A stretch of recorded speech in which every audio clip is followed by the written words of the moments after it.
Yes, welcome everybody. Cannabis News. I'm your host, Joe Clare. It is April 30th, 2019. The last episode of Cannabis News for the month, presented as always by the Marijuana Times. Check us out at marijuanatimes.org. You can find a bunch of great articles there. You can find this show, social media links, and more. marijuanatimes.org today. Talking about the latest out of Michigan when it comes to their adult use program, their adult use legalization there. Also, opponents of marijuana highlighting the danger of legalization, and a marijuana investor giving $9 million to some prestigious educational institutions to research cannabis. All of that is coming up. But first, of course, Cannabis News brought to you by Natureside, nature-side.com, and their organic, all-natural pesticides. You want to grow safe and poison-free, if you don't want to use harmful chemicals on what you are growing or use banned pesticides, well, of course you don't want to do those things. Well, check out Natureside, nature-side.com, a proud sponsor of Cannabis News. They're awesome. Go and check them out. Don't put harmful stuff on your plants. People are going to be ingesting harmful pesticides. That's awful. Don't be awful. nature-side.com. That's our story. By yours truly, at marijuanatimes.org is the latest from Michigan. I got a chance to speak to a couple members of Michigan NORML, to get a little update on what's going on up there. Rick Thompson, he's a board member of NORML of Michigan and a board member of MI Legalized in both 2018 and 2016. He told us, quote, so far the state has earned a B-plus grade on rolling out the adult use programs, but it's very early in the game. Draft rules are expected in June, then emergency rules, then permanent administrative rules in late 2019 or early 2020. Of course, obviously there's probably going to be delays when it comes to that. We've seen in other states. So if you're in Michigan, look toward this time next year. Maybe things will start rolling out, and licenses will start rolling out, and things of that nature. People start getting approved. He said what earns them high marks so far has been their willingness to take input. Through 3 days in Lansing, the Bureau of Marijuana Regulation took input from 45 industry specialists, then spent 2 days in Detroit hearing from 80 interested parties, and finished up in the far northern Upper Peninsula with a one-day seminar featuring 24 participants. So check that article out at marijuanatimes.org. Of course, is linked in the description of this video, as are all stories that we talk about in the episode. If you're in Michigan or interested in what's going on in Michigan, go check that out. Things are rolling out slowly, but surely, quote unquote, so far. We'll see. So next story from WTNH.com out of Connecticut. Opponents highlight dangers of marijuana legalization. Now, this is out of Connecticut. Excuse me. Connecticut, they're deciding that the marijuana legalization is working its way through various committees and such. The governor's on board. Many of the legislative members are on board. But opponents were testifying before committee members like Susan Klein of Brookfield. She came to the Capitol with her sister Jennifer to urge lawmakers not to move forward with the legalization of marijuana. She and her husband, Kevin, were on their way home from a concert 3 years ago when a car on I-84 crossed over to their side and crashed into their car, killing her husband, Kevin. It turned out the 18-year-old driver was intoxicated by the THC in cannabis. I'm going to stop right there. First of all, that means nothing. There's no links to any proof that he was intoxicated on cannabis. If they mean he had THC in his system, that in no way, as I've pointed out many, many times, and many others have as well, in no way correlates to intoxication. If you have high levels of marijuana because you smoke 6 blunts Saturday night and you're going to work on Monday morning, are you still high? Are you still intoxicated? Of course not. Do you have a lot of THC in your system? Of course you do. You smoke 6 blunts Saturday night. Doesn't mean you're intoxicated on THC. But let's say that's true. Let's say this guy was blazed out of his mind on THC. He's all hopped up enough to cross the center lane into oncoming traffic. He was so high and so out of it that the defense mechanisms that normally keep us from slamming head on into each other, because obviously those little yellow lines are no kind of barrier, they're just a line painted on the road. All of that went out the window, and he crashes head on into their car. Okay, let's say that's true. It happened in Connecticut, a prohibition state. Obviously, the implication is, well, if we have legalization, more of this is going to happen. We've talked about many studies that show that there's really no evidence to suggest that. that there's more problems with stone driving, quote unquote, in states where legalization has happened. So she's implying, well, this happened, even though it happened under prohibition, because there's already people use marijuana on the road, and that legalization will bring more of this. She said the devastation is uncountable, and I do not want this to another family. I guess that means I don't want this to happen to another family. In any case, a little bit later on, she says this. It's really difficult for me to understand why this legalization of recreational pot is even a question. It's just so obviously wrong. A couple things. One, I'm sick of people using their personal tragedies as a reason to petition the government to take away the rights or to continue to criminalize people who this woman doesn't know and has never harmed her in any way. She wants them to continue to be criminals. And she says, why it's difficult for her to understand why this legalization is even a question. Well, obviously you haven't looked into the issue. Now, I know it's tragic. She lost her husband 3 years ago, yada, yada, so on and so on. But that gives her no expertise whatsoever. And that statement proves she has no expertise in this issue or on this issue. She has absolutely no idea. I could sit here for the next 2 hours and talk about nothing but why this is a question. Why recreational legalization is a question. The short answer is because the people who are not infringing on the rights of anyone else are not criminals.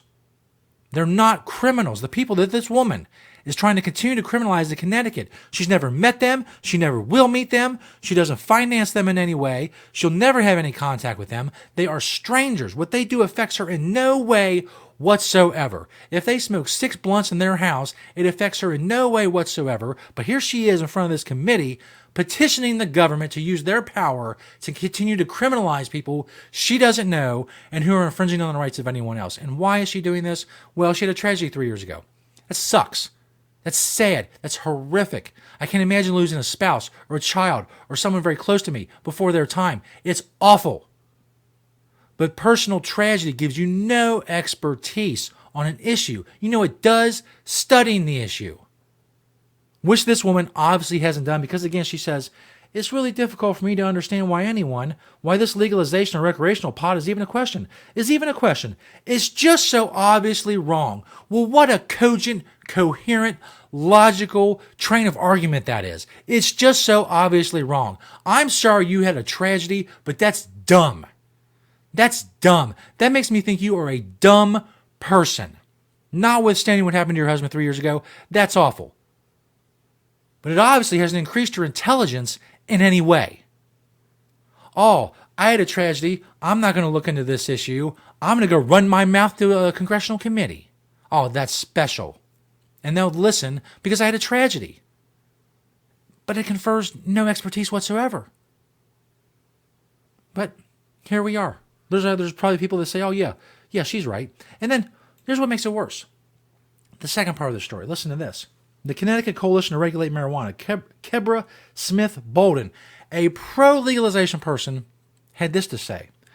This is an economic opportunity not just for people to consume or get high, but for people to really create and partake in an industry and look at new careers and build generational wealth and legacy. And that's why marijuana should be regulated and legalized. No, no, no, no.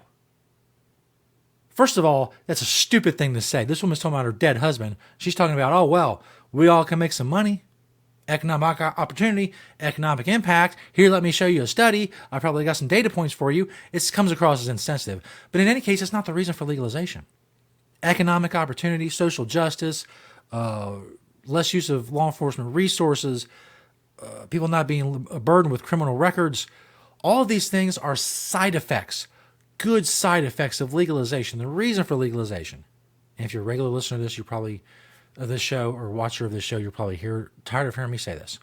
But I'll say it again and I'll continue to say it. Marijuana should be legalized for only one reason.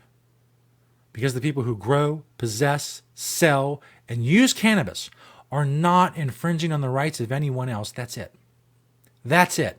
They are not criminals because they're not committing a crime. There is no victim. No one's rights are being infringed, therefore no crime has occurred. That's the reason for legalization. Everything else is gravy. It's great.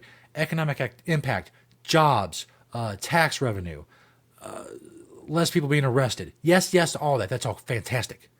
That's all fantastic. But it's not the reason for legalization. And sometimes, sometimes the people in the cannabis community kind of shoot themselves in the foot because they run their mouth too much about ancillary reasons for cannabis legalization. Especially senators will do that a lot. They'll tweet out continuously about social justice and record expungement and tax revenue and economic opportunity. And all that's great. But it's not the reason marijuana should be legalized.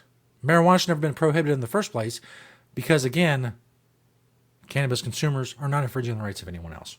And that is why. I'm sorry about this woman's husband, but I know it's going to sound bad, but I'm going to say anyway. So what? So what? What does your husband dying have to do with you continuing to make criminals out of people that you don't know in your state? So much so that you traveled all the way to the state capitol to say this in front of lawmakers with nothing to back it up. Nothing. Just some stupid statement about how it's obviously wrong. It's obviously wrong. Oh, well, geez, it's obviously wrong. She must have been some kind of debate champion in high school with that kind of firepower at her disposal, that kind of verbal barrage of good points and logically thought out arguments. It's incredible. I'm overwhelmed. That's why I'm so hyped up. I'm so upset. I'm overwhelmed by her prowess. And again, I know. And I come across as an a-hole sometimes with this stuff, but too bad. Somebody has to, especially nowadays. Not a lot of people are willing to be an a-hole in front of people. It's not woke. It's not cool. It's not millennial or whatever. I don't care. Again, as I said the other day, the Marijuana Times, they pay me for my opinions. They don't pay me to sit here in silence and stare at this camera for 15 minutes or send them blank articles. I'm here to give my opinion, and that's what I'm going to do. And if I'm going to give my opinion, well, I'm going to give it all. I'm not going to half-ass it, as they say. Pardon my French. This last story is from WBUR.org. Marijuana investor gives $9 million to Harvard and MIT for cannabis science. It was believed to be the largest private gift yet to support scientific research on cannabis. The donor is giving $9 million to support Harvard and MIT work on cannabis and its effects on the brain. When it comes to the marijuana industry itself, in a way, the donor, Manhattan-based investor Bob Broderick, made tens of millions of dollars by investing in the legal marijuana industry in Canada. Now, as states around this country legalize marijuana, he's funneling some of that money to help fill what's widely seen as an urgent need for solid research on how cannabis affects the brain. Bob said, I saw an opportunity to take the kind of leadership position in getting these two great cultural institutions involved in the discussion of cannabis in the country. He also wants to combat a lingering taboo on against doing research on cannabis. People take risks when they say, I'm going to start doing cannabis work, he says. For a young researcher at MIT or Harvard to say, I'm going to pivot my career and study the effects of cannabis, I don't think that's something that would have happened 5 years ago. Probably not. And as I pointed out before, people in the cannabis, you'll find no one in the cannabis community that's against research on the cannabis plant. We're all for it. 100%. 100% of the people are all, yes, more research on cannabis. What can it do? Why does it do what it does? Why can it do what we don't know yet what it can do? Why is that thing we're going to find in the future, that amazing thing that it can do that we don't know of yet? Why does that happen? Yes to all research. More research. Go. Take that money and run. As the song says. Paraphrasing, of course. Yes. More research. You'll never find a cannabis advocate or someone who's for legalization say, nah, we're good with the research. Let's shut it down. Shut down all the cannabis research. We'll go with what we got. Nobody says that because that's silly. Thanks, everybody. You know what's not silly? Watching this show. We're here 5 days a week on marijuanatimes.org. Search the Marijuana Times on YouTube and on Vimeo. We're also on Apple Podcasts. If you don't want to look at me and you just want to hear my awesome voice, we can do so. Search the Marijuana Times on Apple Podcasts. Thank you to Nature Side, nature-side.com, and their organic, all-natural pesticides. Thank you for watching and listening today. We'll see you next time right here on Cannabis News.